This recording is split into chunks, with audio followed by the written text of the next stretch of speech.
A burned-out Grim Reaper on her final assignment tries to let Truck-kun Isekai, a high schooler, but a mysterious green-haired girl keeps casually breaking reality to save her crush. The Reaper Inai hates her boss and just wants to finish this gig. She brushes off an old memory of waking up by a coffin and being asked about reincarnation so she can focus on her target. 17-year-old Yoon Hajin is a former rebel turned good kid scheduled to die in a traffic accident. He is texting at a crosswalk when a truck barrels right at him. Right before impact, the green-haired girl literally lifts the truck over him with pure Superman strength. She sets it down and strolls past a completely shell-shocked Inai while Hajin misses the whole thing. Inai checks her file and sees the death cause updated to a falling flower pot. A pot drops toward his head, but the girl manifests a baseball and snipes it out of midair. Inai questions if this girl is even human, especially when they make direct eye contact. Mortals cannot see Reapers. Pissed about the interference, Inai tracks them to school and slaps a red magical binding chain on the girl. The new death condition is a simple fall down the stairs. Hajin trips and Inai starts celebrating her win. Her party ends instantly when the girl snaps the magical chains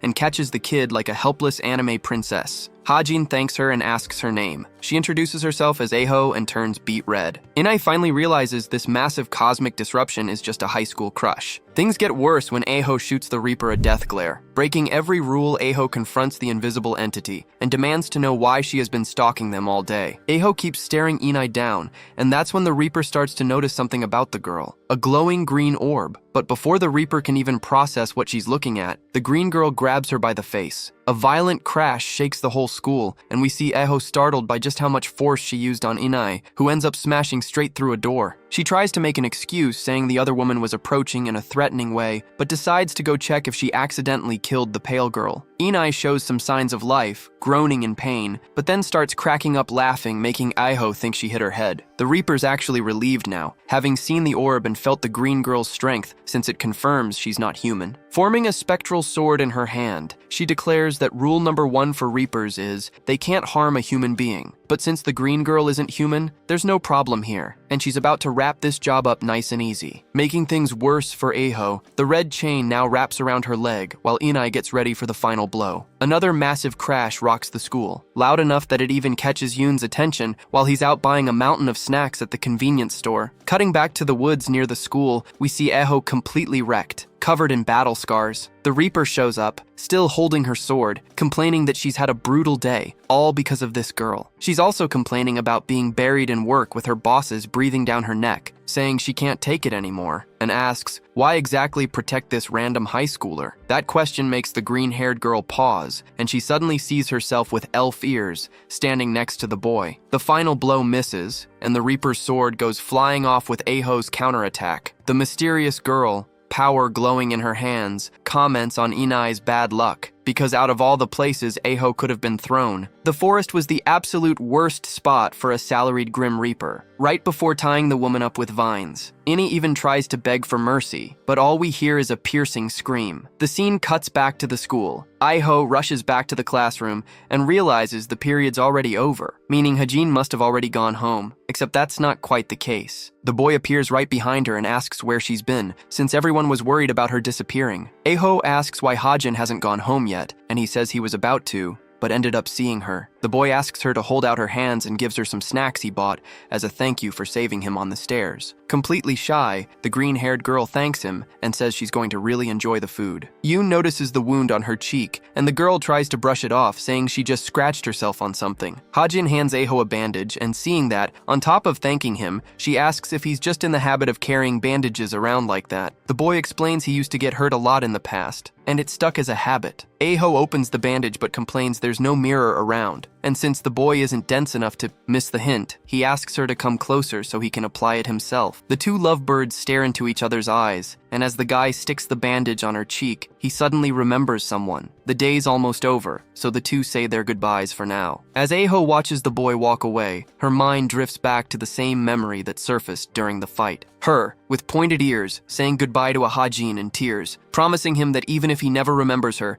Aho will never forget him. Now we know exactly why she's protecting the boy. Deep in the woods, Inai's phone rings, and, absolutely furious, the woman picks up, explaining to her boss that she still hasn't managed to take the target, and asks for an extension. Smiling, she promises she'll get Hajin within a week. The next day, Aho's walking to school, saying it's officially the third happiest day of her life. The green-haired girl walks into the classroom, and Hajin's already there. They both got there early today, but the boy explains he always shows up a little earlier than everyone else. The reason the girl's so happy is that she's finally able to talk normally with the boy, and even scored the seat right next to him. Aho admits it's all thanks to her saving the boy from dying at the Reaper's hands. And now that she's remembered the pale woman, she wonders what happened to her, recalling that the woman's still alive, but figures she scared her off well enough. Unfortunately for the green girl, she picks up on a commotion from the class about a new student, and when she looks over, she sees, walking through the door, that pale face she already knows all too well. The teacher introduces the transfer student Inai, and Aho starts thinking she really should have just killed the woman when she had the chance. Sneaky as ever, the Reaper's already approaching the target, asking him to show her around the school. Aho even shoots her a death glare, but Inai's excuse is solid. The guy's class president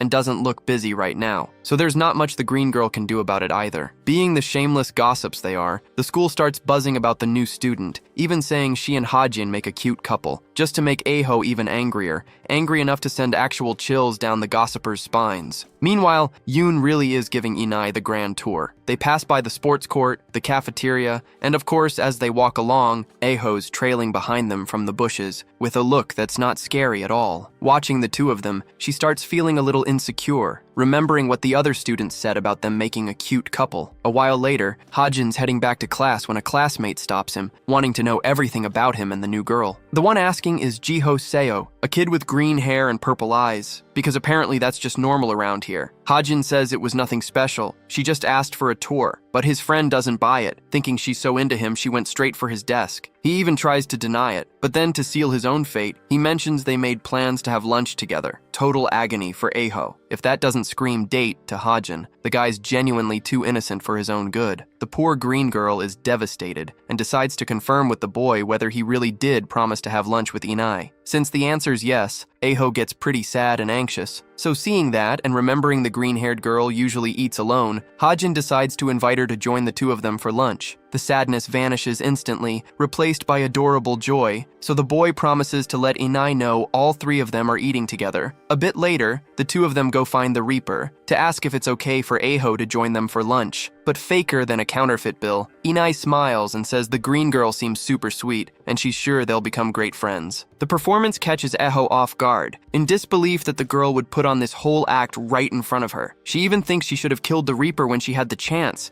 because none of this would be happening if she just sent the girl straight to the afterlife. But Hajin snaps her out of those thoughts. And under the pressure of the situation, Aho also fakes excitement about this new friendship. Determined not to leave the two of them alone, since she knows the moment she lets her guard down even a little, Ine's going to take the boy's life, and she's not about to let that happen. Time passes, and after finishing their meal in the cafeteria, the Reaper suggests they stop by the convenience store to grab some snacks, and the boy offers to pay. Their interaction seems completely normal, leaving Aho surprised that Inai hasn't tried anything yet, though she figures either the woman's waiting for her to let her guard down, or she's planning to strike at the store. At the convenience store, while they're all sampling snacks, Innie bluntly asks if the two of them are dating, and adds that she wouldn't want to intrude if she's getting in the way. Yoon denies it instantly, and that stings for poor little green girl. The boy explains that she saved his life and all that, but the poor thing is still reeling, caught between happiness and heartbreak. Aho finally realizes, this time, the target was her, not Hajin, and with a victorious expression, the full-time Reaper watches them both and says, since they're not actually dating, things are going to be way easier than she thought. A rumor starts spreading through the school. Everyone starts asking poor Hajin whether he likes Inai or Aho. The boy, with zero tact for the obvious, is completely lost. But the question's simple. Who would he choose? The love-struck, adorable green-haired Aho, or the beautiful, mysterious transfer student Inai, who seems to make such a cute couple with Yoon? The ships are already sailing and the whole class is split down the middle. So of course, the poor guy ends up getting pestered about it non-stop. The boy even tries to defend himself, saying neither of them actually likes him, claiming Aho blushes at literally anything, not just around him, and that Inai is more reserved and doesn't really enjoy chatting much. Then, to nail the coffin shut, the boy confesses he already likes someone else, right as the two girls happen to be standing at the classroom door, hearing every single word. Poor Aho's heart shatters on the spot. Even noticing the funeral-level vibe in the room, the teacher asks the class rep to go grab some materials and books from the office. Hajin walks right past both of them in total silence. The teacher decides to ask if anyone wants to help the boy out, but before he even finishes the question, both girls volunteer at once. The teacher says two's already too many and tells them to settle it with rock, paper, scissors. The girls, determined, get ready, but in the end, neither of them wins, because a third hand swoops in and beats them both. Jiho Seo, Yoon's friend, is the one who threw scissors and won the right to help Hajin. Aho's furious the guy horned in, but Seo replies that she's just too weak, so he'll be way more helpful. Inai stays quiet, but privately remembers that little green girl can lift a truck with her bare hands. The green girl's fuming, insisting she absolutely can help. But Seo doesn't care, he already won fair and square. Before leaving, the guy adds that Aho's crush is way too obvious,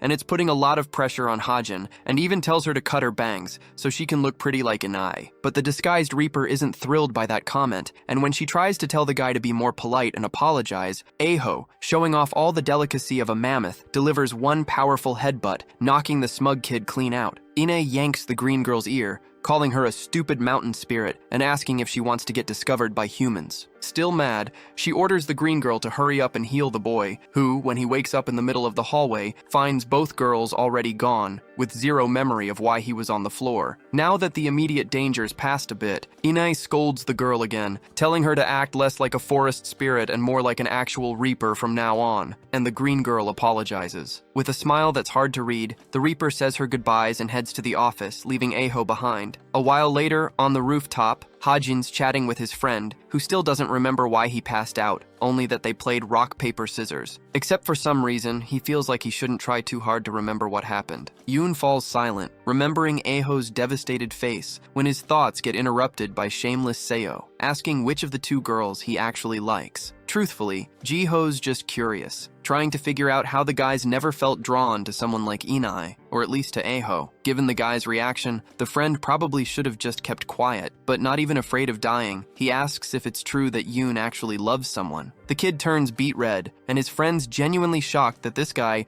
who doesn't seem to have a single romantic bone in his body, actually likes someone for real. Hajin mentions that in the past, he once got lost in a forest, and a mysterious girl helped him find his way home. The boy fell in love at first sight, but could barely see or remember the mysterious girl afterward. And even though he went back to the forest, he never found her again. The description of a mysterious girl at night in a forest sounds more like a ghost story to Jiho than an actual real person. Except the kid's absolutely sure she wasn't, because ghosts aren't that pretty. At the end of the conversation, the boy wonders if he'll ever meet her again. Right at that moment, he runs into Aho, catching the boy completely off guard. The green girl explains the teacher's looking for him, and the boy takes off so fast he nearly breaks the sound barrier. Seo, who's nobody's fool, asks how much of their conversation Aho actually heard, and she claims she heard nothing. The boy's suspicious, but lets it go, figuring that if she'd actually heard about that whole love for another girl thing, she wouldn't be smiling like a dork right now. He might let it slide, but just looking at that girl gives him a headache. A little later in class, Inai realizes she's in the same performance evaluation group as Aho, Jiho, and Hajin, and with a sinister smile, she realizes the chance she's been waiting for has finally arrived. A while later, Inai's out fighting evil spirits alongside what looks like a subordinate, who tells her senior that the area's clean. The younger one mentions it's weird this city has fewer evil spirits than she's ever seen, and that it's usually packed with them, before wondering if there's some kind of exorcist around. After that, walking along, Inai spots the green girl in front of a clothing store and says goodbye to her subordinate Danby, who even comments that the Reaper seems a little happier lately. At the clothing store, Aho's picking something out, since she's meeting Hajin the next day, and even though she knows Jiho and Inai will be there too, the green girl's still excited, which is why she's really committed to finding a cute outfit. When she steps out of the fitting room,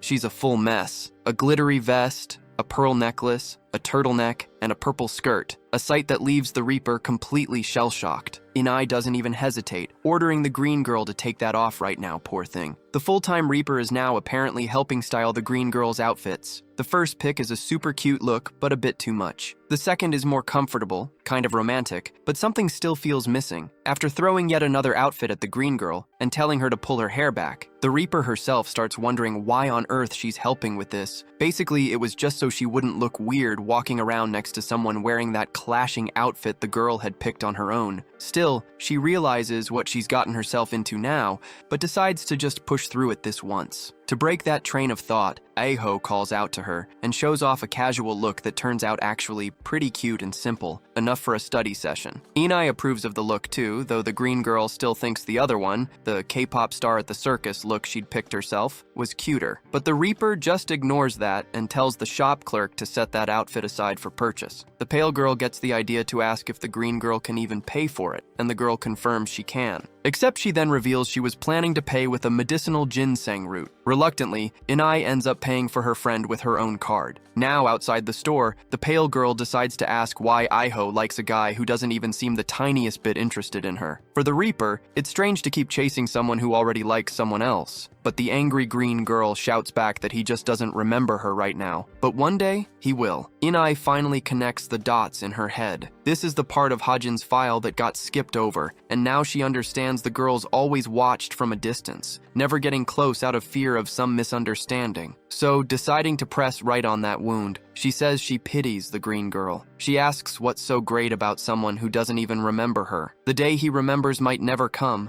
and worse, he might just die before that day arrives, since he's only human after all. But to her surprise, Aho agrees. Knowing his life is short and fragile, the spirit admits even she doesn't fully understand why she feels this way. She says the boy laughs at nothing, talks a mile a minute, and always sticks his nose into other people's business. So she knows she might be an idiot for liking him. The forest spirit splits off from the Reaper, saying she still needs to swing by somewhere, and thanks her for a fun day of shopping, leaving the pale girl behind, completely speechless. Inai was surprised. The green girl wasn't upset at all. To her, it's fascinating that this spirit, even knowing humans will hurt her eventually, chose to act anyway. But deep down, she feels a pang of envy toward the girl for being able to do something she herself can't. The girl heads back to the place she first woke up and opens the coffin, revealing her own body lying inside. She doesn't remember why she died in her past life, but the divine voice that spoke to her promised she'd know when the time was right. The problem is, Hajin is her last job in this profession, so she's not sure exactly when she'll actually remember that reason. Right then, her phone buzzes. It's the group chat for the evaluation project. Hajin wants to know when to meet up, and it's decided they'll meet at 11 at the cafe across from the school. Ine pushes her doubts aside, telling herself it doesn't matter how or why Yoon dies. The second he's gone, her Reaper job here is done. That's exactly why the girl's so eager for the next day, clutching Hajin's file tightly. Someone else who's also excited about the meetup is Aho, the forest spirit who somehow has a fully charged smartphone out in the middle of the woods. The next day, Hajin's waiting outside the cafe. He's the only one who showed up right on time. He asks in the group chat where everyone is, but Ine and Jiho reply saying they'll be a little late. Given how brutally hot it is, the boy decides to just head inside instead of waiting outside, but asks if Aho's running late too. Right on cue, the green-haired girl shows up, wearing the outfit the Reaper picked out, explaining she was late because she forgot to charge her phone. The kid stares at the green girl, a little dazed. Her face this time stirs up some of his buried memories from the forest, but not quite enough yet. Iho manages to snap him out of the daze, worried about him, and realizing how goofy he must have looked, he pulls back from her, mumbling that he's just thirsty. Knowing their other two friends are running late, they decide to head into the cafe first. Yoon lags behind a bit while the girl walks ahead, stopping to catch his breath, embarrassed by the awkward vibe he created. But when he looks at her again this time, for a split second, he remembers the girl from the forest. Even so, he shakes off that feeling and gets ready to head inside. Aho, meanwhile, is deep in thought. Hajin let go of her hand and pulled away, but it makes sense since she got a little too excited, and he doesn't remember any of it. She thinks maybe it's better to keep some distance, since this has already happened before, making him uncomfortable. At the cafe, the forest spirit faces a brand new challenge, picking something off the menu.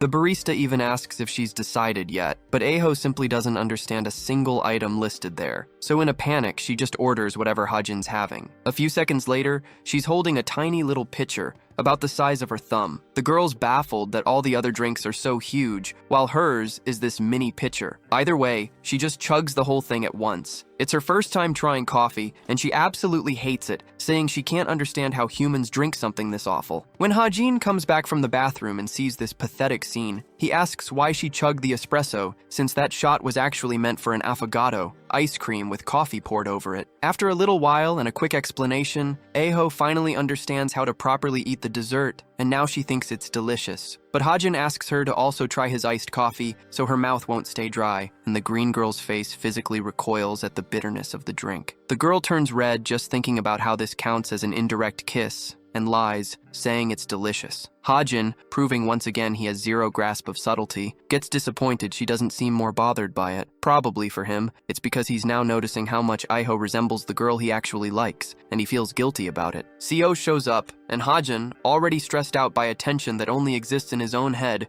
asks why it took him so long. The guy feels the pressure and makes up an excuse, saying he had to use the bathroom. But let's rewind a bit to see what actually happened and why he was almost an hour late. Jiho was on his way to the cafe when Inai herself stopped him and pulled him aside somewhere else. The Reaper explains that she wants to give Eho some time alone with Hajin so she can enjoy it, since this might be the last time. Now the pale girl also shows up at the cafe, and the forest spirit, all cute and shy, shows off that she's wearing the outfit her friend picked out, but proving she's already growing fond of the green girl, Inai just wipes her face off for her. Eho even offers her a little spoonful of her avocado, but the Reaper corrects her. It's an affogato. Time passes, and the group seems to be getting along great, everyone eating and having fun together. The forest spirit looks genuinely content, but things are about to take a turn soon. She remembers the loneliness and isolation of the forest, and it's a stark contrast seeing how happy and fulfilled she is now, surrounded by friends too. It's a shame this wasn't going to last, and things were about to get really ugly, really fast. A little later, Eho and Seo end up together, heading to an electronics store. The green girl tries to piece together how exactly she got stuck with this guy, and we cut back a bit. Yoon mentions his iPad battery's almost dead, so it's going to be hard to keep studying. Since nobody had a charger, Ine suggested buying one at the electronics store across the street. SEO suggests they play rock, paper, scissors to see who goes, and even makes the loser buy snacks for everyone. With that settled, the two who lost were the guy who suggested it and Eho. The green girl rushes into the shopping mall,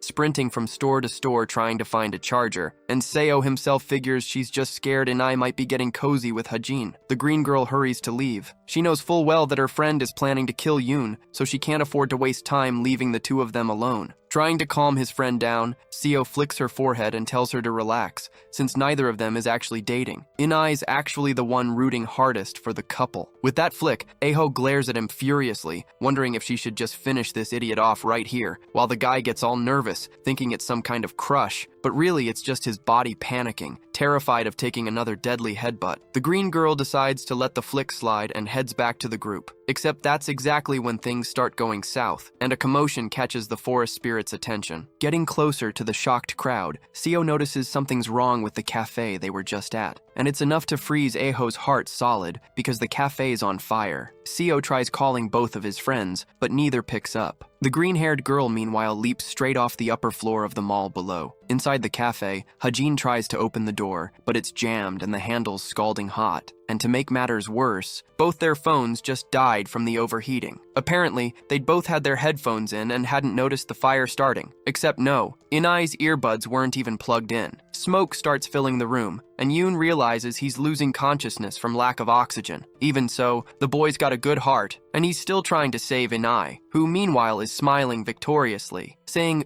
Prince Charming is going to be a little late this time. We see the Reaper's subordinate firing at the spirit, even thinking the girl might have actually died. But Eho wasn't just alive and well, she'd caught every single bullet with her bare hand. Inai had asked the girl to buy her some time, specifically to hold Iho off for just 1 minute. The problem is, in the present, this poor girl doesn't think she can even manage a single minute stalling Eho. Inside the cafe, Inai explains to Hajin that everyone dies eventually, and he's no exception. The boy finally realizes his classmate isn't human, while the Reaper explains he was actually supposed to have died a long time ago in his life. Yoon suddenly remembers why he always carries around bandages and other medical supplies, believing it was some kind of curse. He remembers nearly dying multiple times since elementary school. After switching schools, he thought he'd finally escaped it, a curse that always loomed over him like a shadow. Deep in his mind, he remembers a girl, crying because he'd abandoned her, cursing him with death. Hajin's file is already almost entirely blacked out, but the boy fights to hold on to life because he still hasn't found the girl he loves, the girl from the forest. Unfortunately for the Reaper, she's still not getting rid of him just yet, because right at that exact moment, Iho bursts straight through the burning cafe's wall. She's found them both. Hajin tries to keep his mind awake, but everything goes dark. The boy remembers getting lost in the forest, with no idea where exactly he was, and with zero memory of how he even ended up there. He pinches himself, but it's not a dream. He checks his pockets for his phone, but it's not there either. Not knowing what to do, panic sets in. Hajin was trying to calm himself down when he saw her for the first time, the green-haired spirit with those sad eyes. It was love at first sight, but being lost was the more urgent problem. The boy clears his throat and tries to sound smooth as he asks for help. The girl says nothing and simply starts walking, and even though he's completely ignored, Hajin instinctively decides to follow her, remembering that in that moment, the girl felt like a beacon of light for him. Back in the present, Aho's trying to wake him up, but the boy just keeps sinking further into the memory of that day. He kept following the girl, kept trying to make conversation, and just kept getting flat out ignored. Now that the day's getting a bit brighter, the boy gets a better look at his rescuer, pointed ears, a green hanbok, and a distinctly not quite human presence about her. The first thing that pops into his head is that she's a fairy. He doesn't remember hearing her voice or anything else really, and after walking a while, she points ahead, revealing the city. Hajin lights up with joy, and the spirit simply turns and walks away, looking back at him one last time as he bows to thank her. The boy then asks her to please start wearing shoes from now on, since the forest is full of branches and rocks, and she's walking around barefoot. She just finds it adorable and lets out a little laugh. With that memory unlocked, the boy recognizes Iho right as he wakes up in a hospital bed. Looking around, the boy doesn't quite understand why he's there, but memories of what happened flood back to him as he slowly sits up. At school the next day, Hajin's already back in class. The whole class is worried about him, but the boy's really just looking for Iho, even trying to ask around. But everyone just says both she and Unai were absent today. Seo grabs his friend and says they've got a lot to talk about outside. On the rooftop, a little later, Seo asks his friend if he remembers something from childhood, and when Hajin says he'll need more specifics, his friend just blurts out he's talking about the ghosts. And basically, the boy always figured his friend was just trying to spook him, except what Seo himself witnessed in that burning cafe completely changed his mind. The young man had managed to break down the cafe door to search for his friends and found Hajin collapsed, unconscious,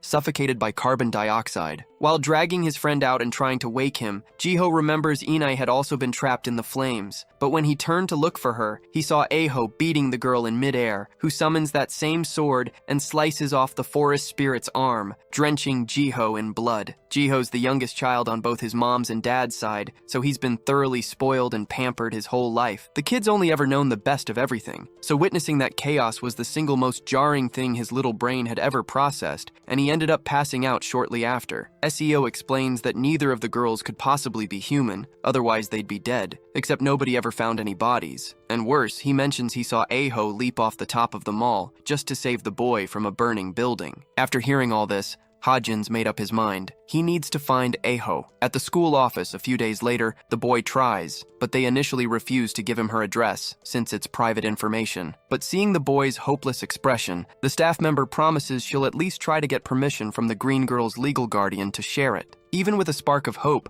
Hajin walks out of the office realizing finding this girl isn't going to be easy at all. He's already spent a while trying to track down the girl, and while asking other students about her, he found out she never really socializes or talks to anyone, which makes his search even harder. To almost the entire school, Aho seemed cold, closed off, and distant, but in the boy's mind, she was just shy. Now yes, the romantic gears in Yoon's brain finally start turning. He remembers her worrying about his lunch with Inai, the moment she saved him from falling down the stairs, and other moments too, realizing she was always the one who reached out to get closer to him. We get another flashback, possibly from another time the girl caused a misunderstanding, exactly as she remembered on the way to the cafe. Back then, she'd tried to get closer to Hajin, gathering up the courage to say something. Yoon even tried to stop and listen, but when his friends asked who she was and he genuinely couldn't remember, the girl looked utterly devastated. Hajin explains that due to an accident, he lost parts of his memory and asks if the two of them knew each other. But instead of pushing further, in that moment, Aho decided to step back, saying she must have mistaken him for someone else. Now, in the present, he's finally connected the dots, and furious at his own colossal slowness, actually headbutts the wall. Dramatically, he even asks if he should just die, but he shakes off that thought, saying he at least needs to tell the girl something before he goes. He doesn't give up searching, not even in the middle of the crowded city, not even at school, going as far as making a sign with a drawing of the spirit, showing off artistic skills roughly on par with a chimpanzee, but getting the message across. Even in the woods near the school, he searches, absolutely devastated. Exhausted from searching, Hajin lays his head down on his desk. Other students are gossiping about the whole situation and about the girl he's been searching for unsuccessfully. With a long sigh, he gets up from his desk, saying he really didn't want it to come to this, but it seems he's got one last resort. In the school's security office, someone agrees to show Hajin a recording. The man's a friend of the boy's dad and says he's rooting for him to find his friend soon. The man remembers he only let the boy do this because he looked so distraught, but tells him not to overdo it. Just check the footage, then head straight home. Hajin spends some time in there. He's searching for clues from the day everything happened, since the cafe's close to the school. If he can trace where Aho came from, maybe he'll find some kind of lead. And he does find something. On the day of the fire, the green girl arrived by car, but the driver looked kind of off, young, and didn't seem like a relative of the girl. Unfortunately, several more days would pass before he found the man from the video. It happened during a math class. While staring out the window, our boy spots what looks like the mysterious young man. So, mustering up courage from who knows where, Hajin stands up and asks to go to the bathroom, claiming a really bad stomachache. Our hero rushes through the school hallways, mentally begging the guy not to disappear before he gets there, terrified of losing the only lead he has on Aho. Except by the time he gets outside, there's already nobody there. His one shot in days, gone. A few moments later, two students are smoking off in a secluded corner when Hajin shows up looking absolutely terrifying, asking to borrow one of their bikes, and before the kid can even properly refuse, Yoon, with no time to lose before his lead vanishes completely, comes up with an idea. Our hero asks if the guy's parents know he smokes, and mentions he's got their number. The kid claims it's just a bluff and nobody would believe it without proof, brushing off the fact that the smells soaked into his clothes and hands. But Hajin doubles down, saying given the kid's track record, it's way more likely the parents would believe him over their own son. Now with a bike graciously borrowed, Hajin sprints through the city. When he spots the man's car stopped at a red light, he tries to flag him down. The driver even asks if the guy in the back wants him to pull over, but the man, recognizing Hajin Yoon perfectly well, tells him to just ignore it. The mysterious man is Cheong Woo, who, in a flashback, seems to have been tasked by someone with looking after Aho. Whoever it was, warns the guy the girl has a gentle heart and insists that only he can protect her. The voice also mentions that even though she seems fine on the outside, the girl's heart suffers deeply from loneliness. Back in the present, Hajin's been chasing Cheong on the borrowed bike, and he's a complete wreck, furious. Along the way, leaves and branches got in his way. Birds attacked him, but even so, the boy refuses to give up. The mysterious guardian of the green girl himself steps out of the car. He'd been sure the boy would give up, but he actually compliments his persistence. Hajin, now realizing he was being ignored on purpose, gets even more furious. But seeing how hard the kid worked for this, Cheong decides to give our hero a chance and invites him into the mansion. There's a cup of coffee on the table, but before Yoon can even reach for it and say thanks, the mysterious man grabs it, saying it's his. The guy's attitude is grating on Hajin's last nerve, but he lets it go and compliments the house instead, only to get another snub in response. Cheong explains it has to be fancy, since it's the home of someone very important, then adds maybe the place isn't so great after all, since there's now a pest like Yoon wandering around in it. Realizing he's not exactly welcome, Hajin gets straight to the point and asks to see Aho, since he knows she's there, and there's something he desperately needs to tell her. Cheong remembers the day of the incident. Aho had been happy, admiring the outfit Inai had picked out for her. The boy asks if the spirit really wants to go, saying it seems dangerous, since there's even a reaper in their little group. But steamrolling right past all of his concern, the green-haired girl, smiling, explains that this is exactly the way she chose to do things. Back at the mansion, reluctantly, the guy tells our hero to follow him upstairs, and Hajin's already suspicious of how easily the man agreed. When the boy enters the room, he finds Aho lying down, apparently asleep. Hajin asks if he can wake her up, and Cheong just tells the guy to do whatever he wants, and that he can wait around too, for all he cares. Then reveals that whenever Aho sleeps, she sleeps for 50 years, and won't even wake up to use the bathroom during that whole stretch. The boy's absolutely devastated, except Cheong's actually just messing with the poor kid, since the green girl is really just resting a bit to recover. What the Guardian actually wanted was for our hero to understand the desperation he felt that day, watching Aho arrive wounded and the feeling of being completely powerless to help. Devastated, Hajin's disappointed he can't tell her how he feels, but Cheong asks if he's really ready to give up already, since he did promise Yoon he'd give him a shot. The kid, with a completely straight face, explains that all our protagonist needs to do is enter Aho's dream and wake her up from the inside. Hajin's speechless, unsure if that's even real, and the guy just tells him to hurry up, put on some pajamas, and lie down in the same bed as the spirit. A little while later, and the boy's lying next to the green girl, holding hands, bright red, wanting to know if he's actually going to manage to enter her dream. Cheong tells him to peel himself off the girl a little, but gets completely ignored by our shameless protagonist. Time to go in. So the guy tells him to close his eyes and focus on entering the dream and to follow the sound of the hegum if he wants to find the girl. Hajin enters the dream and immediately runs into what looks like Aho, walking alongside him. The real Hajin ignores the fact that there's another version of himself there and focuses on waking the girl up. Right away, the boy tries to get her attention, telling her she's dreaming and calling her back to reality. But this girl just looks at him, completely confused, and asks who he even is. Hajin jolts awake, startled, and Cheong explains it's a dream, and he's the intruder in there, so she won't recognize him as Hajin, just as some random extra. The guy explains she'll be surrounded by whatever she loves inside the dream, so if Hajin tries to mess things up again, he's just going to get kicked out again. In this new dream, Aho's wearing a beautiful green dress, dancing with a Hajin who looks like an actual prince, but the real boy is off in the distance, admiring the girl, blushing furiously. No matter the dream or the scenario, every single time he tries to approach and wake her up, he simply gets ejected from the dream. So the real question is, how exactly is he going to wake her up? Right as he notices in the dream, the green girl's about to lay a massive kiss on him, making him wonder if this is moving way too fast, and he scrambles to slap his own dream copy, screaming that they're minors. Relieved, he moves closer to Iho, and it almost feels like something's about to happen, until she calls him a pervert and starts beating him up, jolting the real boy awake again. Startled, Cheong's right there beside him, thoroughly unimpressed with Yoon's performance so far. In yet another dream, Eho's out for a walk with Hajin in the forest. In this dream, he's just an extra. He can barely do anything without getting violently ejected from the dream, one way or another. The green girl's lying in the grass with Dream Hajin, feeling the breeze and the sunlight. The two of them are holding hands, talking about how nice and comfortable the weather is. Daydream Hajin says he wishes every day could be like this, doing everything together. But while the dream boy talks about fake memories, Eho starts feeling him fade away, leaving the girl alone in despair, alone and anguished. Until another fake Hajin shows up, saying he'd been looking for her to head to the amusement park and wanting to know why she was crying. And as if her memory got wiped clean, she also starts wondering why she was crying, but quickly brushes it off to take his hand. As she leaves with another Dream Yoon, the real boy stays behind, watching this punishing loop repeat. Dream Yoon teases the girl, telling her to be careful, since people tend to get lost or have accidents, so she should stay alert, and not lose her little bracelet either, leaving the girl's anxiety through the roof. But fake Hajin was just joking, to lighten the mood a little. The real hero found the place odd,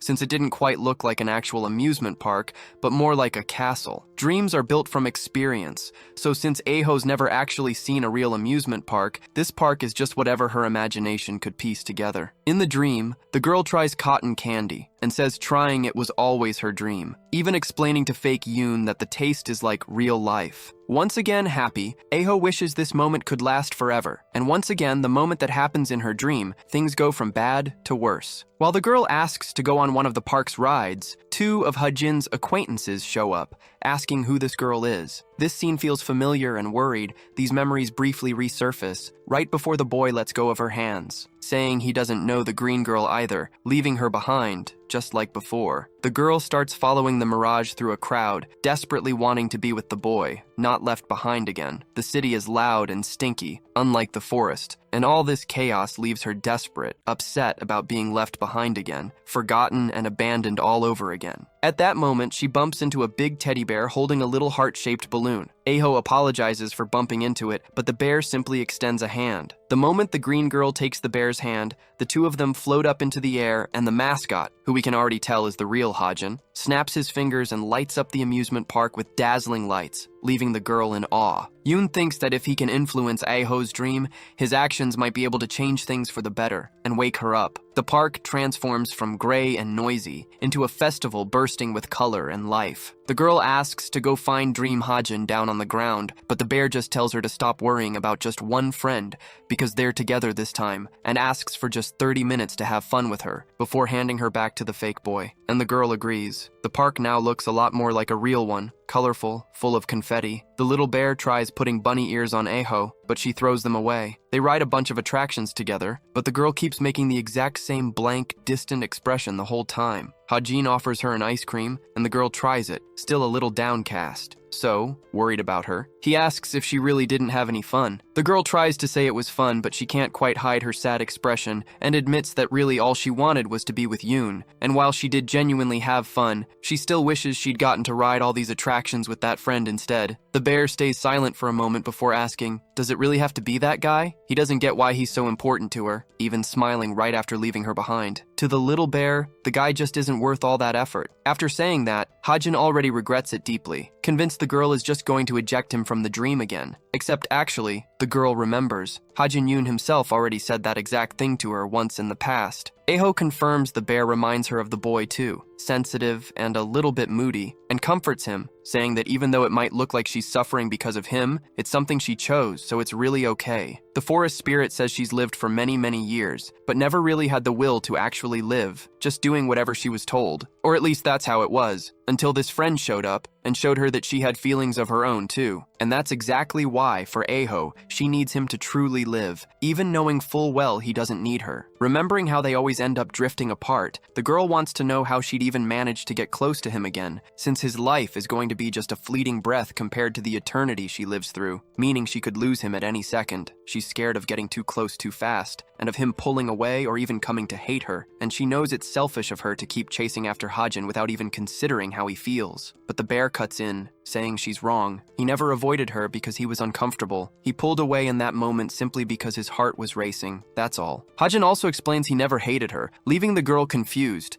since, to her, right now, he's the bear. Yoon asks why she keeps drowning herself in doubt and negativity all alone, before explaining he never hated her, never said anything like that. The boy takes off the bear head and says he didn't want to have to say everything he's feeling from inside a dream, and tells Aho to wake up already so he can open up to her out there, for real. The boy tries to move closer, but the moment she hears that it's all a dream, that reality starts to unravel. Aho slaps herself, hard, and realizes she really is in a dream, since it didn't hurt at all. And as the dream falls apart, the girl asks if that bear was actually the real Hajin. And our hero explains he only managed to get in thanks to Cheong, realizing she's being pulled out of the dream, which means the spirit's about to wake up. Yoon holds the girl's hand right before saying he'll be waiting for her in the real world. As the boy dissolves, she starts to believe this was also fake, especially since the real him should be a total wreck in the hospital, and it wouldn't make sense for him to be chasing after her in that condition. Except back in the room with the bright light streaming in. Finally, Aho wakes up and sees that this Hajin really was the real one, the whole time. It wasn't a dream. The Hajin who talked to her in the imaginary park really was him. The problem is, to totally kill the mood, Cheong Woo shows up shoving the boy aside and asking if the girl's okay. Aho says she's fine, realizing she's genuinely out of the dream now, and thanks the Guardian for bringing Yoon into her dreams, and thanks Hajin himself for the dream, right before it hits her that the boy saw every single one of her fantasies about him, leaving her completely speechless, bright red, and mortified. Sometime later, someone hands Aho something to drink, and she walks alongside Hajin, who wants to know if she's okay, since she's not 100% recovered yet, but she says she's fine, and even needs to get some exercise since she's been lying down for several days now. Yoon agrees, but tells her not to overdo it. And after thinking for a moment, he calls out to her, and decides to ask about the day of the incident, and what exactly he saw before losing consciousness. Inai's true form, and Iho passing straight through a wall, asking what actually happened that day. With a sad expression, Aho remembers the burning cafe, Inai, defeated by the green girl herself, saying she knew she was supposed to accept it was her time to die, admitting she understands exactly how life and death work, but she just can't let go of Yoon. Strangely, what the Reaper answers isn't a threat at all. She laments that Iho isn't so different from her either. She's grown attached to a human too. The pale girl explains that right now, Hajin might feel like something important to her, like a light at the end of the tunnel for her whole existence. But humans change, out of pure selfishness and self-interest. She finishes trying to plant some doubt in her friend's mind, telling her to wake up and get real. and go back to the forest, because affection turns into a chain, and it can end up trapping you. Aho stares intensely at the pale girl and gets ready to deliver one seriously powerful punch. To the spirit, Inai doesn't understand anything, but right at that moment, Seo walks into the cafe, and the Reaper takes the opportunity to cut off the arm holding her. The spirit wonders if the arm came off that easily because of the sword, but realizes that wasn't quite it. And as she walks, cradling her wounded arm, she remembers the Reaper's subordinate. The bullets from that gun, the same ones she'd caught with her bare hands while distracted, actually did something to her. Aho's now on the ground, the Reaper's sword pressed to her neck. Ine says she even tried to give her one last chance, fondly remembering the girl, from the outfit to the way she took care of her. Those were good times, a real shot for the girl to end up with Haji. The Reaper asks the forest spirit for her last words, and down on the ground, Iho mutters something before telling something to bite the pale girl, and out of the flames, what looks like a tiger appears to attack Inai, except it was nothing but an illusion, just to buy time for the green girl to escape the burning cafe, dragging Haji and Jiho along with her. The full-time Grim Reaper complains that she's totally screwed, calling Aho, who's fleeing with the boys with the tiger's help, an idiot. Aho finishes explaining that's how she managed to escape. Yoon remembers what the Reaper said, "Everyone dies, you're no exception," and realizes what he saw around her wasn't some kind of illusion or mistake. That's a whole lot of information dumped on the boy all at once. He gets it, sure, but it's a lot to process. What he saw was Inai's true form, a Reaper, and what he's about to see now as the girl transforms is the true form of the green-haired girl, a nature spirit. Hajin remembers, back in elementary school, during that period when the boy kept getting caught up in strange accidents constantly. He remembers struggling to breathe after getting hit by a car and wondering why he kept getting hurt so much. And we get a flashback. He practically lived at the hospital, and even while in intensive care, he still had to study since school was in session. To the nurses, he seemed pretty depressed. The nurse figured it might just be the hospital environment getting to him, but it seemed like there was something more to it than that. A while later, the boy got discharged. Polite as ever, he thanks everyone before leaving. The nurse felt relieved seeing Hajin walk out discharged and wished him a calm, happy life. Except, not long after, the nurse ends up receiving him back into the ICU again, and the mood in the room is pretty uncomfortable. Once again, he gets discharged, thanks her, and she replies that she hopes this is really the last time they see each other, only for the guy, a while later, to end up with another serious injury, this time from getting hit with a beer bottle. During a shift change, the nurse realizes Hajin's back in the hospital yet again. The kids become a topic across the entire ICU by now, and when the nurse walks in, Yoon's on the verge of tears, apologizing for being back. But the nurse calms him down, saying taking care of patients is literally her job. He's the one who's hurt here. Hearing that, the poor boy starts crying his eyes out, and the poor healthcare worker consoles him. Once again, time passes, and Yoon gets discharged, and the poor nurse basically begs him not to make her see him there again, just so he stays okay, obviously. That time, Hajin doesn't say anything back. He just remembers he has something to give her. He digs through his bag and hands her a lunchbox with a slice of cake inside, as a gift for the healthcare worker, who accepts it as a promise that this really is the end. And he agrees, before finally leaving, saying goodbye to her for good. Time passed, but she was happy she never saw him around there again, because it meant the boy was doing well. A few months later, on her day off, the woman was walking around, planning to enjoy her free time before dinner with a friend, when she randomly runs into Hajin. The boy was covered in bandages, and she almost didn't recognize him out of his patient's uniform. The nurse thought about saying something, but since she decided to say goodbye for the last time back at the hospital, when she gave him the cake, she just decided to walk past, pretending she didn't know him. Right then, Yoon looks up and yanks the girl by the arm, pulling her back just in time to save her from her own near death. A heavy object smashes into the ground with a loud crash, and if she'd taken just a few more steps, realizing just how close she'd come to death, her heart started racing, except it wasn't just hers. Hajin's own heart was racing too. She stares at the boy, a little scared, but mostly from the adrenaline of what just happened. But the boy misreads that look as the same one he was used to seeing his whole life thanks to the curse, and gets upset that even she was looking at him that way, while she wasn't understanding anything at all. The boy runs off and the nurse even tries to chase after him, but he just vanishes from sight. Around that same time, Seo was supposedly heading to a restaurant. His mom explains he'd asked to go to that new place that just opened, and since she found out they do lunch discounts, tells the kid to get dressed quick so they can go. Except it was a lie. She took the boy to a cram school to secure him a spot in a prep course, and he grumbles internally, thinking about making a run for it. Except right then, his eyes catch a glimpse of Hajin, covered in bandages, looking depressed, wearing the Soldam school uniform. That was his very first impression of his future friend. His mom interrupts his his thoughts, telling the kid to hurry inside for the interview, and he just accepts it. Later that day at the cram school itself, Seo asks one of the boy's classmates about him, and she says she knows him, and that he's famous, but not for the injuries, more for being cute. Although the injuries also add to his charm, apparently. Jiho asks her if the injuries are from bullying, but the girl doesn't think that's it, and shows him a photo a friend of hers, a student at Soldam, took. The photo looks like a selfie, showing a purple-haired girl and Hajin, and the first thing Seo thinks is that the girl's his girlfriend. But the friend denies it, saying it's more one-sided from her side. Jiho even thinks the girl's cute, but his friend, sensing something's about to go down, shushes him and tells him to hide. The one approaching, it turns out, is the purple-haired girl herself, Rahi, calling out for Yoon Hajin. Yoon complains at her, telling the girl to stop following him around pretending she knows him,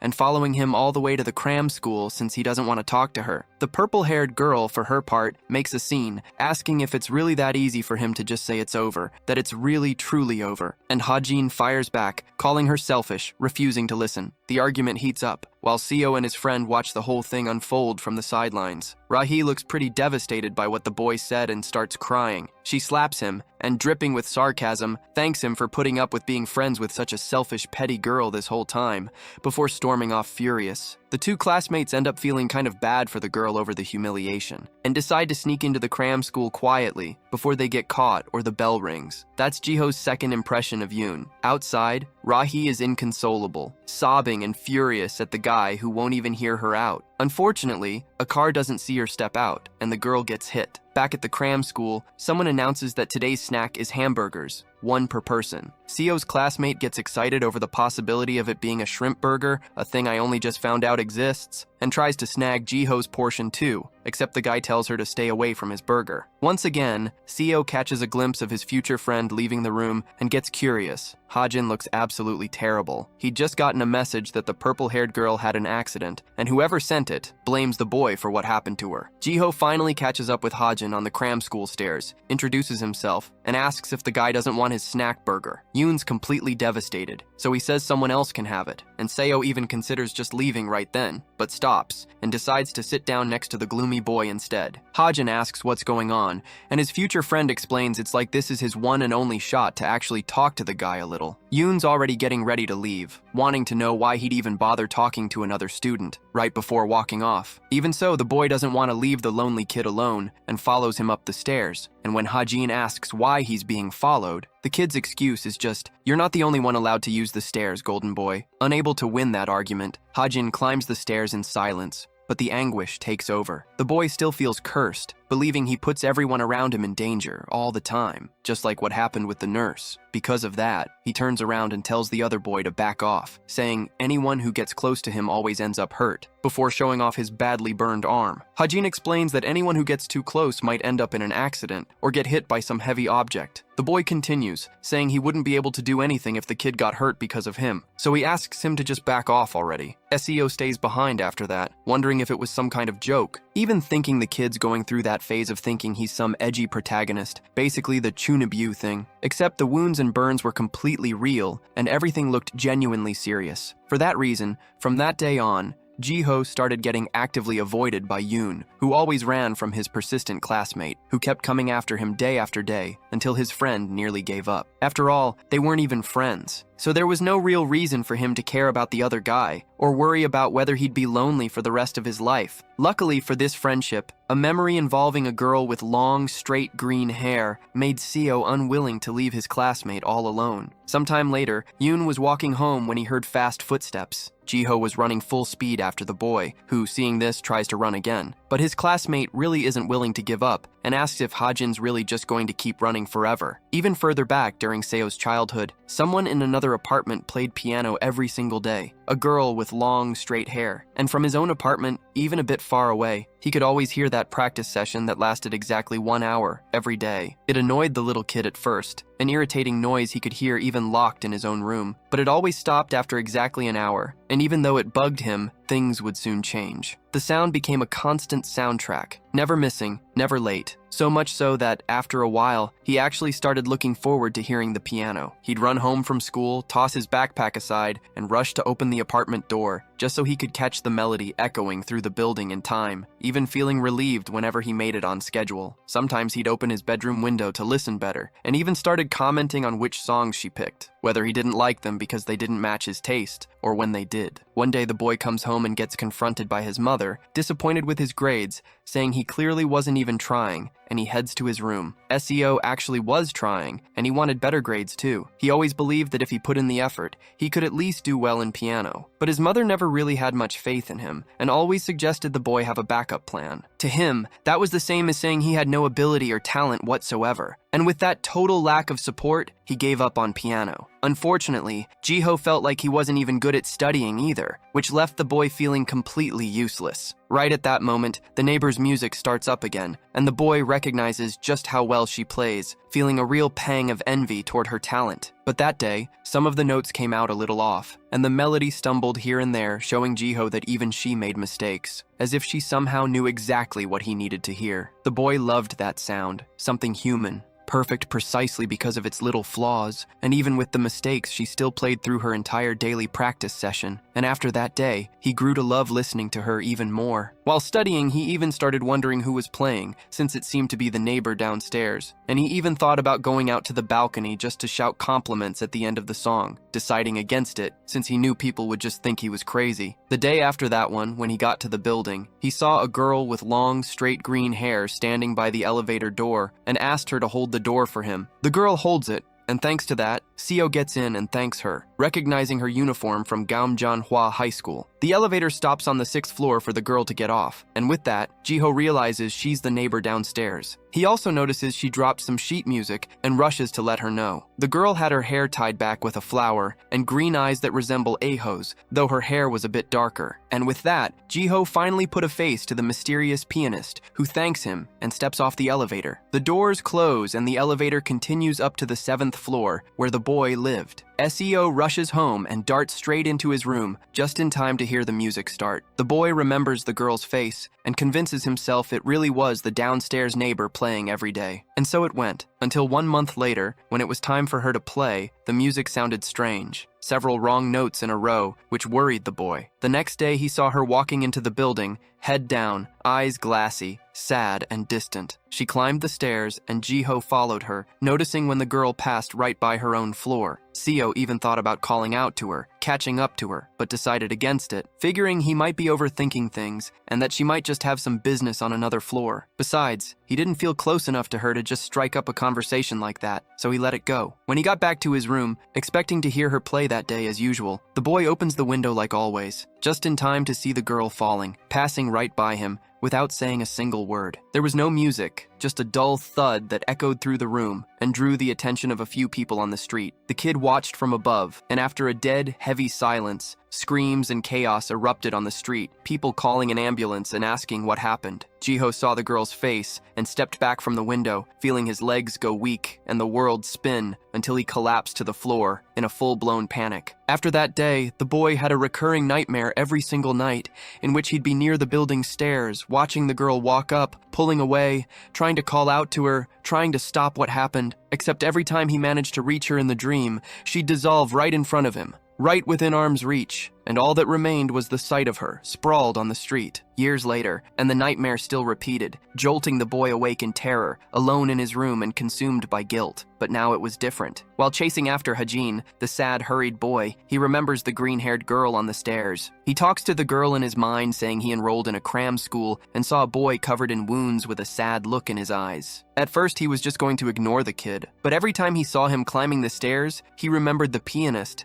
and his heart would race. He couldn't just ignore it. Even without really knowing what to do and thinking he wasn't the right person for this kind of thing, Seo says he genuinely loved listening to that girl play. It made him feel good, and he wanted to hear her play for him again someday. Because of her, that day, he decided not to just stand still. Chasing after Hajin felt like chasing after her, and even as he ran, he kept asking himself, if he'd stopped the pianist that day, would things have turned out differently? Jiho grabs Yoon's arm, and it feels like he's grabbing that girl's arm. This time, the guy's going to do it right. He might have failed her, but he's not going to fail Hajin. Now that Jiho's finally caught up to his classmate, he feels genuinely happy. His classmate shakes free and asks what the guy's deal is, explaining again that he's just going to get hurt. But Seo says that's nonsense, and admits he won't be able to sleep if he leaves things as they are. Hajin tries to seem indifferent, but the friend won out through sheer stubbornness, and he explains he's just heading to the hospital. In the end, they went together, and Seo even walked the gloomy boy home. Fed up, Hajin asks if the kid thinks he's his dad or something, and tells Jiho to go home. Except, by some twist of fate, Jiho actually lives right there, in the building right next to Hajin Yoon's own. From that day on, they saw each other every single day and had plenty in common. They lived in the same apartment complex, went to the same cram school, and were the same age. And Jiho always tagged along with Hajin everywhere, spending more and more time together. They were already chatting normally with each other, like when Yoon asks if his friend finished the essay, and the guy has no idea he was even supposed to write a 100-word essay, saying he'll have to bang it out in 10 minutes right before class. Yoon, the boy who up until then had been so gloomy, gained a friend capable of actually making him smile. Sometime after all that, Hajin asks if his friend heard a noise, and by the look on his face,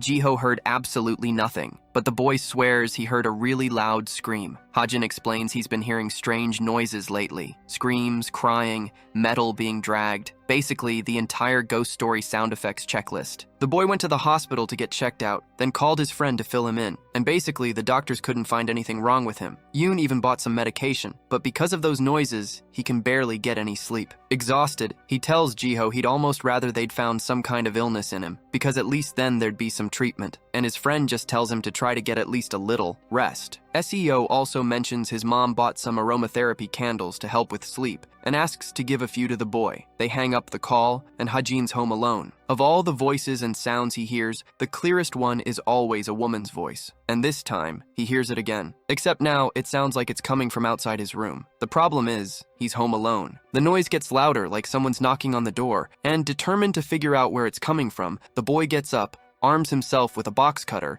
and terrified approaches the door, ready to open it. Except, as expected, there's nothing on the other side. The house is empty, no signs of anything unusual. Already exhausted from his mind playing tricks on him, the boy thinks about heading to bed, when a clear, sinister voice whispers right in his ear saying, "Opened." It was the middle of the night when Jiho's phone rings, and the kid complains about the hour. But when he sees it's Hajin's dad calling, he panics and answers immediately. On the other end, the man sounds desperate, saying Hajin left the house and hasn't come back. Seo rushes out to search, running all the way to the mountain, where he finds the boy's father with a search party. The man apologizes for calling the kid so late, but all Jiho wants is news about his friend. Nothing yet. So both the boy and the neighbors from the building are helping search. One of the neighbors saw Hajin leaving, heading toward the forest, blood on his ear, muttering to himself, which is why they're searching there. In the middle of the search, a slightly crazy old man shows up, telling everyone to leave, since living people aren't allowed to set foot in that forest, warning that if they value their lives, they'd better clear out, or God's going to get furious with them. Despite the warning, the group just tells him, "Okay, Grandpa, go lie down," and says they'll keep searching for a bit longer before everyone heads back down. That only irritates the old man more. Hajin's dad asks Seo to search just this area, while he and the other adults try to look a bit deeper in. Time passes, and there's no sign of the missing boy anywhere. Not even Jiho's having any luck finding his friend. When it starts raining, and the rain quickly gets heavier, Hajin's dad shows up, thanks him for helping, and tells the kid to go home. Seo Jiho even tries to ask to keep searching a bit longer, but the man warns that the mountain gets more dangerous in the rain, and the boy's own parents are already worried, but he reassures the kid, saying they'll keep searching a little longer, and thanks him for coming anyway. Unable to do much more, the kid lowers his head, but asks them to let him know if they find his friend. The next day, the boy gets no news, nor the day after that, nor for at least a whole month. Jiho had pretty much lost all hope of finding his friend, or even a single lead, until he gets a call from an unknown number. Even thinking it might be a scam call, he picks up anyway, and what he hears on the other end lights up a spark of hope. So without wasting a second, and without even answering his mom, the boy just bolts out of the apartment, sprinting all the way to the mountain forest, and when he gets there,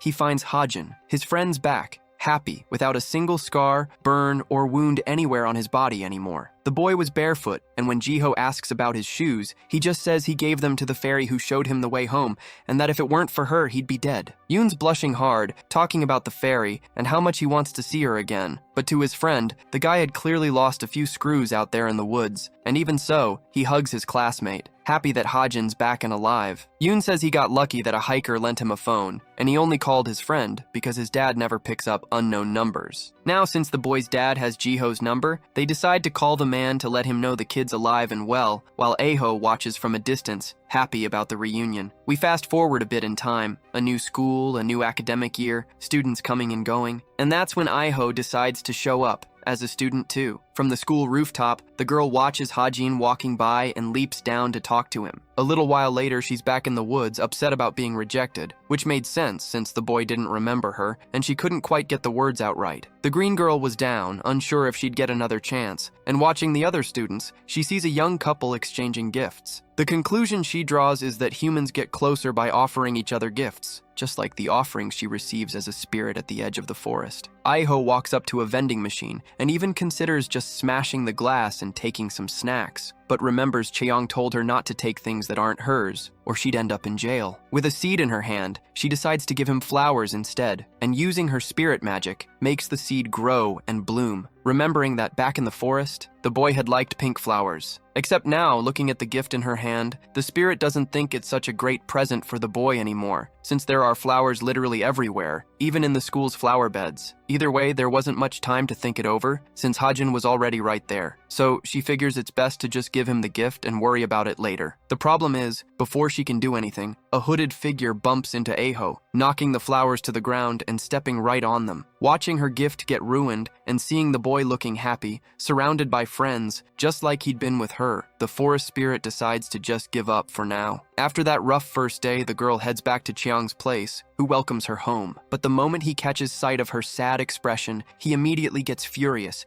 demanding to know who upset her, saying he'll settle it with his fists if he has to. The girl denies anyone hurt her, and Chiang already assumes the worst, figuring she must have hurt someone or wrecked a building again, but that's not it either. Iho asks the guardian if she'll ever manage to get along with Hajin the way she did back in the forest, since the situation here is completely different from the forest, where it was just the two of them. Chiang gets worried about her, and with a little jealousy of his own, since he was there in the forest too, gives his friend some good advice, telling her not to worry, because, as the saying goes, what's meant to be, will be. And if she just finds a way to spend some time with him, her chance will come. And the chance did come, thanks to the Reaper's interference, who tried to kill the boy. After the rescue on the stairs, Hajin thanked her, and they finally got the chance to get closer. And what Cheong said came true, with Iho revealing herself to Hajin as a forest spirit. Now in the present, somewhere else, Ine's boss is furious that the girl didn't bring in the soul he requested. The man grabs a mug and hurls it at the girl's head, and even wounded, she doesn't react. He tells her that her 1-week deadline is up, and she's failed to recover the soul. The man wants to know what exactly she thinks she's doing, and asks if she doesn't even want to reincarnate anymore. The Reaper tries to say something, but he cuts her off,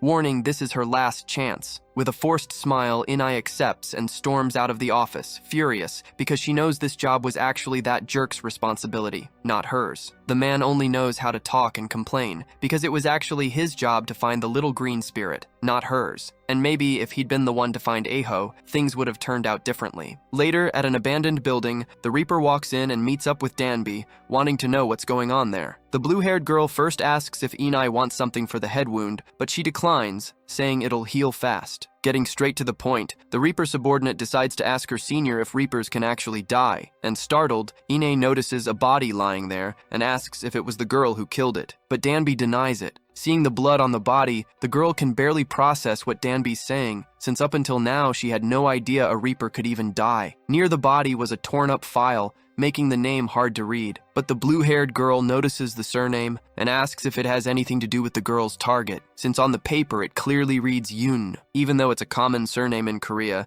Inai gets a bad feeling and checks her own file, seeing that even the layout matches exactly. The Reaper wonders to herself, could this really just be a coincidence? At school, Haji's living an ordinary life, being watched closely by a hooded figure with terrifying eyes. We get a brief recap. Once upon a time, there was a strange little boy, constantly caught up in accidents. Every single day, some kind of catastrophe threatened his life. Because of all this, even while surviving, the boy's heart and mind just kept getting worse. After a while, the boy started hearing strange noises and voices, which began tormenting him non-stop, at all hours. Reaching his breaking point, he bolts out the door trying to run from everything, fleeing from the sounds until they finally disappeared. The boy ran until he got lost deep in the forest, where he heard an incredibly beautiful voice, and that voice drove away the terrifying sounds haunting the boy's ears. After that, the boy doesn't really remember much, except that when he came out of the forest, something had changed for the better. His accidents grew rarer, until his life became normal and routine again, and his days grew happy. Still, even with all these happy days, the boy remained restless. Something deep down inside him made him suffer, but it stayed hidden after he left the forest. He tried asking his father, but his dad was too afraid of seeing him suffer and refused to say anything. And even though he was upset, seeing his father's tired, worn-out face full of exhaustion, the boy decided to drop the subject and ignore the lost memory. One ordinary day, just like any other, he met a girl with green hair, and after a while, she saved him from falling down the stairs at school. The little girl was shy, quiet, but had a calm, gentle smile that soothed the boy, and every time he looked at her, he remembered the forest spirit a little more, refusing to believe they could be the same person. Until, a while later, he discovered they really were the same person when she revealed herself to him. And that brings us to the present, with Aho wanting to know what's going through the boy's head and hoping she's still his first love, since she remembers hearing him talk about it on the rooftop even though she's not 100% sure. But cutting a bit through the mood, Hajin says he already knew she was the forest spirit because he saw it in her dreams. The green girl was a little disappointed since she'd been hoping the boy would be surprised. But since there's nothing left to hide, she snaps her fingers and shifts her outfit into a more put-together set of clothes than her spirit garb, carrying a bouquet of flowers. Yoon realizes that, with these clues and this preparation, this can only mean one thing. She's about to confess, and he can't let that happen because he wants to be the first. Unfortunately, killing the mood a bit, Aho asks to be his friend,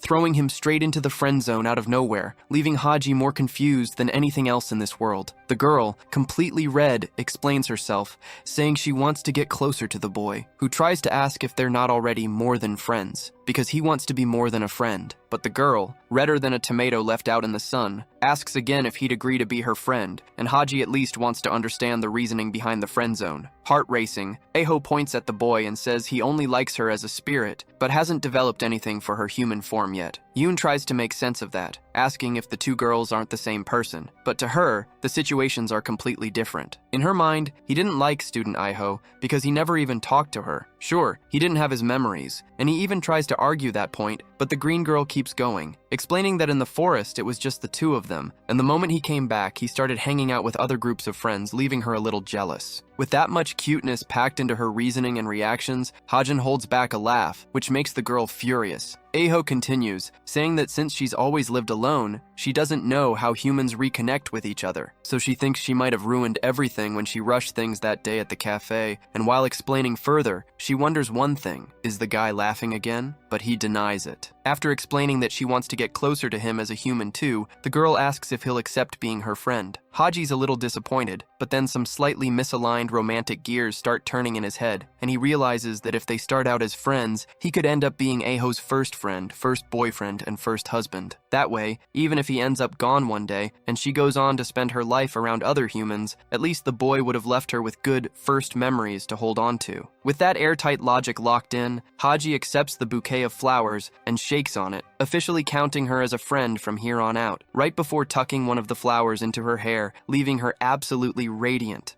An adorable sight to behold. Aho asks if now, since they're friends, they can walk to school together, chat during breaks between classes, and even head home together, and the boy confirms, leaving the spirit so happy she even slips right out of the cute little dress, back into her spirit outfit, pumped to do everything together from now on. And Hajin's excited too, ready to leave a positive mark on this girl's life, though deep down in his heart, even knowing it's kind of selfish, what he really wants isn't just to be her first everything, but her last too.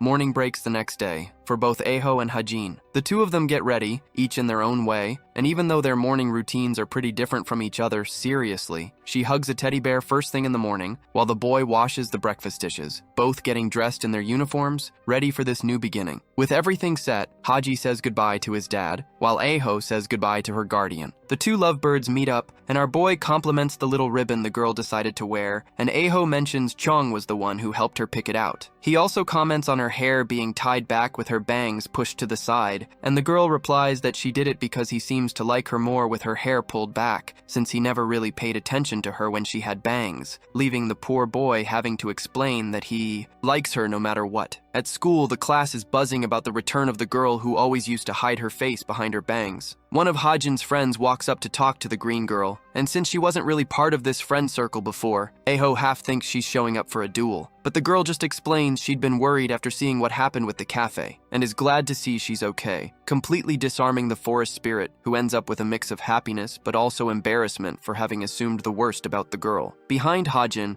a hand reaches out and yanks the boy back. It's the teacher, in a slightly threatening tone, saying he'd better not need to go to the bathroom during her class today either, since yesterday when he said that, he never came back to class, which reminds the boy that he used a stomachache as an excuse to chase after Cheong the day before. But chilling both lovebirds to the bone, the teacher calls the two of them into the teacher's lounge. In the teacher's lounge, the place is basically completely empty, and the teacher gives the boy a hard talking to, saying she was worried since he vanished after saying he was heading to the bathroom, without a single sign of life since. The boy just apologizes and tries to look pitiful, and since she knows he had an important reason, she lets it slide, just this once. The boy thanks her and gets sent back to class, since the lesson's already started. As he's leaving, he catches a glimpse of Aho, who's getting handed all her missed assignments, absolutely overwhelmed by the sheer pile of work that's stacked up from just a few days absent. And so, adorable scene, showing that everything's back to normal now. Hajin heads back to the classroom slowly. The school feels quiet, and when he walks in, the room's completely empty, meaning everyone's in the music room. The boy sits down at his desk to wait for Aho so they can go together, since she shouldn't be too long, and he takes the moment in, feeling happy, until someone appears near him and asks if, by chance, the boy was waiting for her. Haji turns toward the familiar voice, only to see it's not Aho at all, but Inai. Seeing the "I just saw a ghost" look on the protagonist's face, the Reaper asks if he's disappointed it's not the green girl. The day at the cafe floods back into Yoon's mind, along with what she said, "Everyone dies and you're no exception." Sitting down at the desk in front of Haji, Inai asks if he's really that surprised she's back, and reassures him, saying this time, she's not there to kill the boy. With a serious expression, the Reaper states she just wants to talk. A while passes, and finally Aho leaves the teacher's lounge, relieved she finally got all her overdue work, when she notices a bird flying in through the window and landing on her arm. The girl complains she'd already told the bird not to come into the school. It's too dangerous, but the bird's only there to warn her. Aho was overheard talking to the Reaper. The Reaper's subordinate had spoken with her senior earlier and handed over the restored record of that dead Reaper. Unfortunately, only the surname and date of birth were legible, which is why, in the present, the Reaper's asking Haji if he has any siblings or relatives who share his birthday, but the answer is no. Inai asked if he'd ever met another Reaper before, and the boy denies it,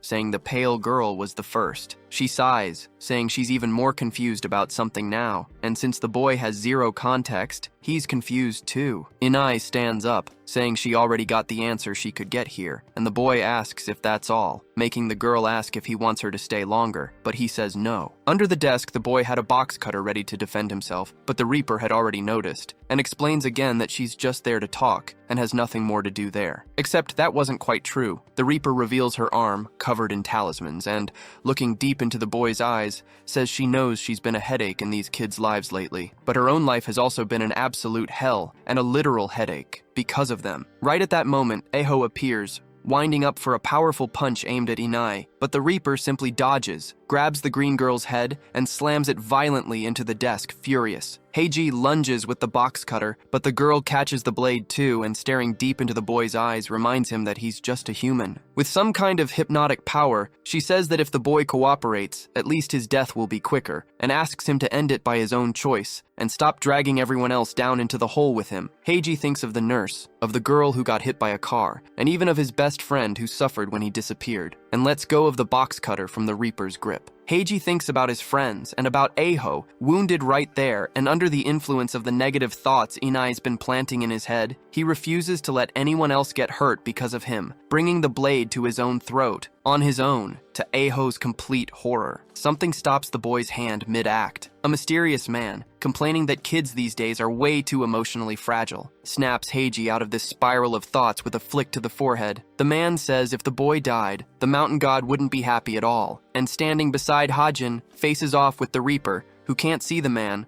but notices Hajin somehow managing to fight back. The talismans she brought are nearly all gone, but to the pale girl's despair, the boy refuses to die. We even see blood, but it's the Reaper's own. She's the one who gets struck by the box cutter when the boy defends himself. To make things even more confusing, the scene shifts in the blink of an eye, right in front of the boy. He now sees the Reaper differently, in a field of pink flowers wearing a hanbok that closely resembles the spirit girl's, but in shades of purple and pink, asking who the boy even is. Whether it's a memory or a vision, back in the present, the Reaper's been wounded, the cut ripping off her choker and revealing a purple bruise underneath. And because of that, she's absolutely furious with Hajin. The story jumps forward a few days to the Reaper's weekend, and her routine on those days is pretty basic. Basically, she finds and fights evil spirits, slicing them up, then has to put up with her jerk boss's abuse, then goes back to cutting down evil spirits again and again and again. Lost in the repetition and furious at the boy, she attacks even harder, nearly cutting down her own subordinate, who wants to know why her senior is so out of it lately, since if she keeps going like this, she's going to end up hurting even her allies too. Ine answers she's just tired, and Danby, hearing that, tells her senior to rest. She'll handle everything. Hearing that, the Reaper just walks off, her mind full of noise. A while later, the blue-haired Reaper also heads home when she spots a hooded figure near a body in a dark alley. Testing the waters, she pretends to be a lost person and asks for help. After all, given her current state, a normal person shouldn't even be able to see or hear a junior Reaper, and since the figure reacts, she fires without thinking twice. The shot echoes down the alley, but unluckily for the girl, the entity catches the bullet with its bare hand, startling her, since she suddenly remembers the exact same thing happening with Aho, back when she was trying to buy time for her senior. Realizing she's run into another big fish, the blue-haired woman thinks it over, drops the gun and says she's giving up. Since she knows she's about to get wrecked, she tries to be reasonable and asks to just be left alone. The entity doesn't say a single word and decides to ignore the girl, who initially just planned to leave, until she notices the body lying near the figure and recognizes the same kind of body as that other Reaper from before, and also recognizes the girl's pink tie. A while back, this pink-haired girl had been friends with the blue-haired Reaper, thrilled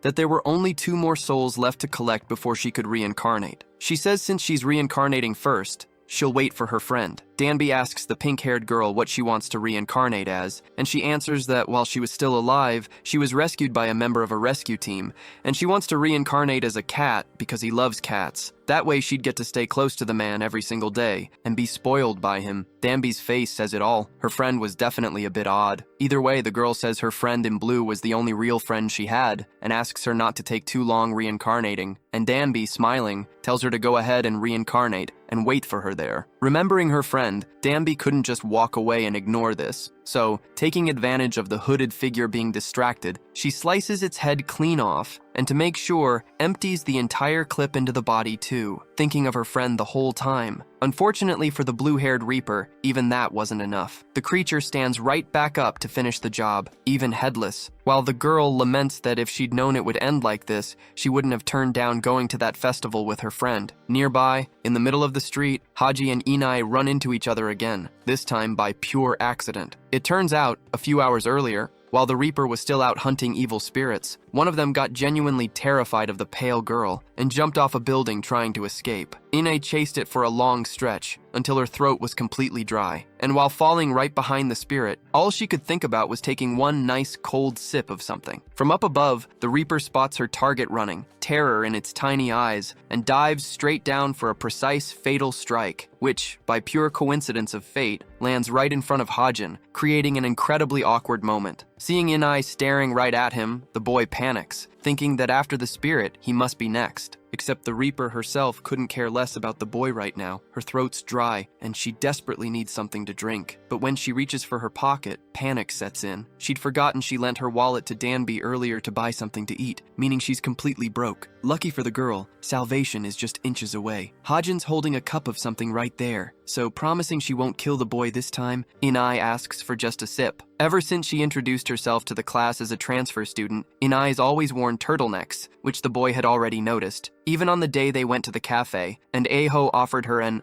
affogato, calling it avocado, she was wearing a choker covering that same area, which had already caught the guy's attention. During yesterday's attack, when Haji defended himself with the box cutter, he'd frozen up realizing she was hiding her neck because of that purple mark, and even Aho herself stopped attacking right there. Inai had tried to hide it, and just got furious with the boy, realizing her mind control had broken, even without knowing how that was even possible, but she just decides to try influencing the boy again, only to get stopped by Iho, who looked exhausted. As the Reaper's arm starts to ache, looking injured, she figures she overdid it with the talismans, and realizing there's not much more she can do, decides to bail out the window. Out of danger now, Aho goes to check on her friend, who's finally coming back to himself, wondering what he'd just done, even justifying himself, saying it was her who tried to kill him first, and he was only defending himself. But that vision of the girl in different clothes, under a blossoming cherry tree, still lingers strangely in his mind. The forest spirit snaps the boy out of his daze, but it takes a while before he's actually alert again and realizes she's hurt. The green girl's wounded, and even so, she's worried about him, saying she's really sorry for not getting there faster to help, before healing the boy's wound. Hajin also apologizes for being the target, but Iho says that's normal, and it is normal because he's just a fragile human, though the boy's not thrilled being called that. But to the spirit, humans are fragile. They can die from the smallest thing, even smoke inhalation. Meanwhile, the girl doesn't die, no matter what happens to her body. For her, since the boy saved her from the loneliness of the forest and brought color and joy back into her world, the pain of missing him whenever he vanished or stayed distant, and the joy of reconnecting, all of that made her feel like she just can't afford to let him get hurt. But hearing all that mushy talk, Heiji grabs the green girl's hands, moves in close, and gives her a headbutt to snap her back to reality. For the boy, this isn't normal. He doesn't like just standing by watching her get hurt to protect him, just because he's only human. While it's true he's only human and could die from anything stupid, Aho still feels pain too, and he doesn't want to be protected in exchange for her suffering, so she shouldn't be so careless, and should worry more about herself instead. The two of them hear footsteps, and thinking fast, Hajin grabs his jacket and drapes it over Aho, telling her to get going, that he'll clean up the blood from the earlier chaos. A little later, one of Hajin's classmates walks into the room, asking what he was doing there, and the boy says he was just having a quick chat with someone. While he stalls, the forest spirit's already leaving, covering her own face. But the story pulls us back to the present, with Inai getting the boy's attention,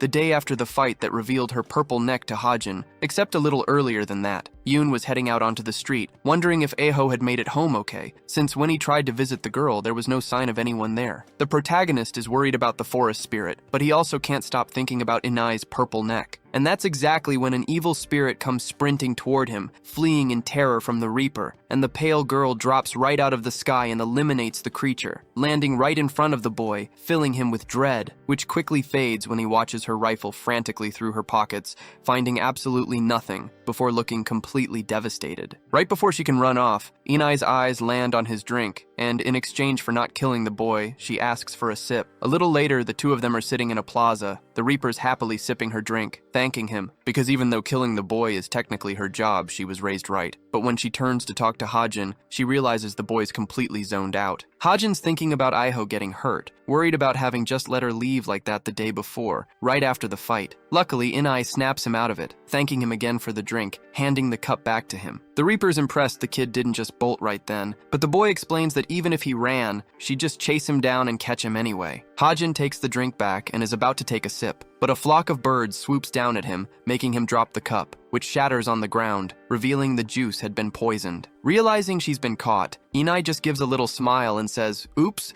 before chasing Yoon down the street, asking to talk for a bit. But the boy keeps running, not remotely interested in chatting with someone who's actively trying to kill him. Grinning cheerfully, the Reaper says it's not her fault the guy would just accept something from a Reaper without a shred of suspicion. The boy complains he bought her that drink because he felt bad about yesterday, and, laughing while summoning a pistol out of thin air, Inai starts firing away like a maniac, genuinely resentful over the attack on her neck. Unlucky for Yoon, who at least manages to duck behind a sign to dodge the bullets. Still running in Hajin's mind, he calls out to the forest spirit, but remembering just how far she's willing to go to save him, he wonders why he's even calling out for her. The cat and mouse game ends when the Reaper remembers the power she used at the very start of this whole story and traps the boy's foot with a red chain in an alley. Innie toys with him, asking if he's not tired of running yet, and says, since he's put in the effort, he at least deserves to know his cause of death. The girl points at a flower pot on a building balcony and explains that's the pot that's going to kill him. Hajin tries to think of anything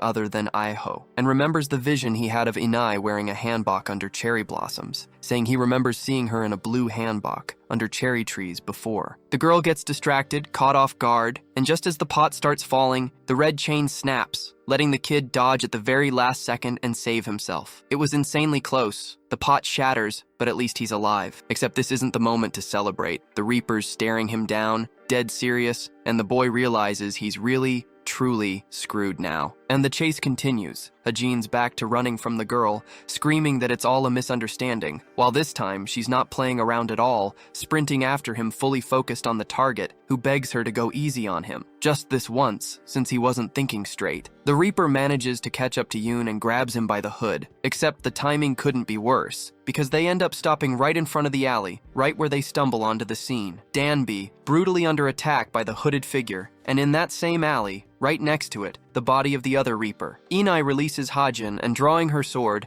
says the boy's genuinely lucky because there's something way more important she needs to deal with right now. The mysterious entity looks at the two of them and recognizes Hajin Yoon getting distracted enough by the boy for its hand to get sliced off by the Reaper's sword, who seizes the moment to escape with Danby cradled in her arms. On a nearby rooftop, the Reaper jokes that she's got a matching necklace with her senior now, earning a relieved reply from her friend, glad she's at least well enough to talk nonsense. Inai uses a talisman to send her subordinate through a portal. Danby wants to know why her senior isn't coming with her, since there's no way to fight something like that entity, which comes back no matter how much you slice it, burn it, or anything else, and insists that right now, all they can do is alert their superiors. But the pale Reaper spots Hajin in the alley, the entity closing in on him, and just hurries her subordinate along, who grabs onto her senior, wanting to know if she's acting like this because of the boy. Danby doesn't want to lose another friend, and insists they both go back together. In the alley, the hooded creature moves even closer to the boy and extends a hand, its gaze carrying that same glow Reapers have, which is probably why the boy just stands there frozen like an idiot, as that thing's hand slowly approaches. But right as the mysterious figure attacks and feels something off, it realizes it actually struck Inai, who, in full tsundere fashion, immediately clarifies she's not saving him. It's just that she's the one who gets to kill the boy. And sure, let's just pretend we believe that. The girl studies the hooded figure that just tried to kill Hajin, and realizes it's responsible for that dead Reaper from before. When she saw the paper with Yoon's name on it earlier, Inai had assumed Aho was to blame, since the girl would do anything for Yoon. Except even when using her powers, she only ever did it when the Reaper attacked first. Thinking it over now, she realizes the green girl wouldn't have had the nerve to do something like that. Not to mention, when she first met Inai, she had no idea the girl was even a Reaper, and she also knows Aho can't hide her feelings for anything because she's an idiot. The Reaper asks if this figure was the one who killed the Reaper in the abandoned building, and why it tore up Yoon's file. The person under the hood remembers the boy and the Reaper wearing blue handboks, but seems surprised that neither of them remembers him. Inai points out the obvious. How's she supposed to remember anything if this jackass is hiding his whole face? And the mysterious creature just replies that her filthy mouth hasn't changed one bit. Inai has no memory of him whatsoever, and he realizes she really has forgotten her past life entirely. Still, the girl's already fed up with everyone wanting to bring this topic up today, and gets ready to fight. To completely kill the tension, the mysterious figure's phone rings, wrecking any sense of character building or drama, and the hooded figure pauses to pick up. From the other end, you can hear a woman's voice calling him to eat, warning that the food's getting cold. The hooded man tells her to start eating without him, but the other mysterious voice replies she's already eaten, wants to head home, and asks if he wants her to pack him a lunchbox. With that, the man sighs, stares down the two protagonists, says he's leaving, and vanishes,